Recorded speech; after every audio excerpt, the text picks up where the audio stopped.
kolonoskopia estelodia eta estemearraren azken zatia barrutik ikusteko erabiltzen dugun froga bada. Horretarako, kolonoskopia erabiltzen dugu. Kolonoskopia tutu flexible bada, muturrean argi bat eta kamera bideo bat daukana, uzkitik sartzen dugu eta itxuraino joaten gara zehobiakin kolona puztuz. Koloneko paretan ikusiko bagenu poliporen bat edo mukosa patologikoren bat, aukera daukagu lan kanalen barruan instrumentuak sartzeko, laginak biopsiak hartu ahal izateko edo polipo hauek kentzeko. Froga mingarria izaten denez, sedazioarekin egiten dugu.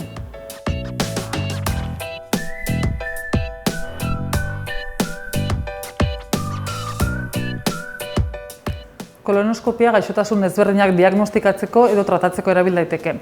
Adibidez, kolon eta ondesteko minbizia detektatzen du. Hau gaixo sintomatikoaten egin daiteke, baita ere sintomagabeko gaixoetan kolon eta ondeste minbizia prebentzio programa barruan. Hau zuzentzen da 59 urte tarteko emakume eta gizonei.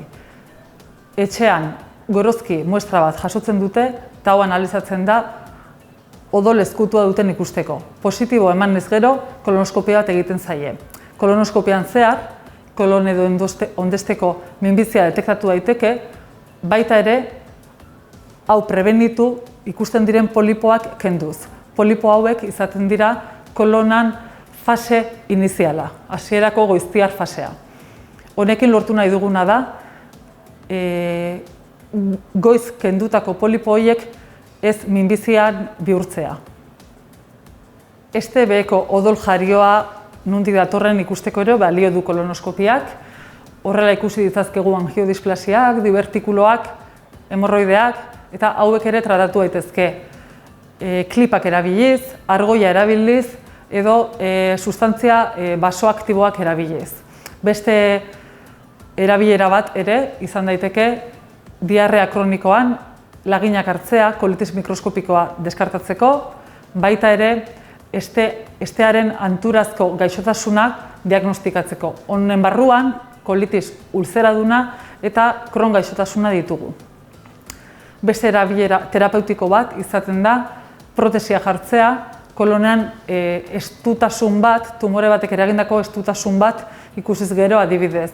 Eta kolonaren argia zabaltzen dugu protesia hauek erabiliz.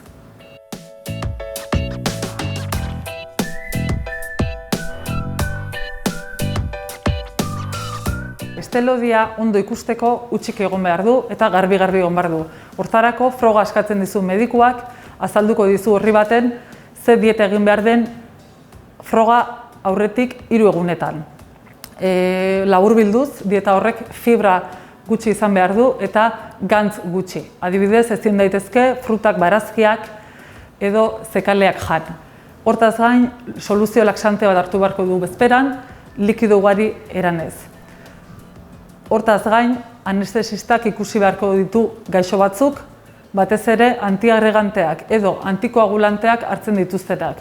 Anestesistak esango die, egun batzuk lehenago utzi behar dituzten edo ez.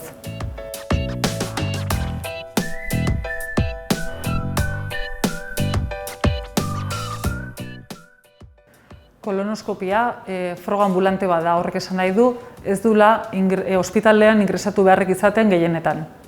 Froga egunean, gaixoa lagunduta etorri beharko da ospitalera, froga hau sedatuta egiten delako. Sedazio ondoren ezin ahal izango du gidatu.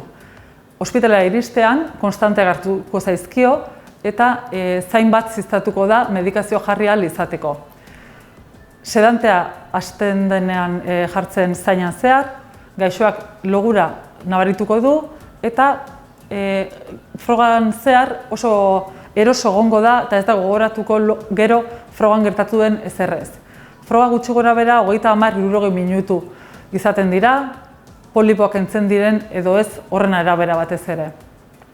Froga egin da gero, berehala esnatuko da gaixoa eta beste 30-60 minutu egongo da pixkatxo bat vigilantzian. Arazoren bat gertatzen bada, detektatu ahal izateko.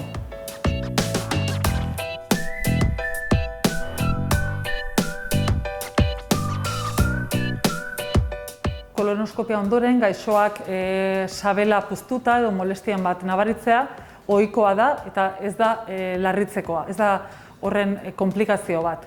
Dauden konplikazioak izaten dira batez ere hipotentsioa, bronkoaspirazioa, odol jarioa eta kolon zulaketa.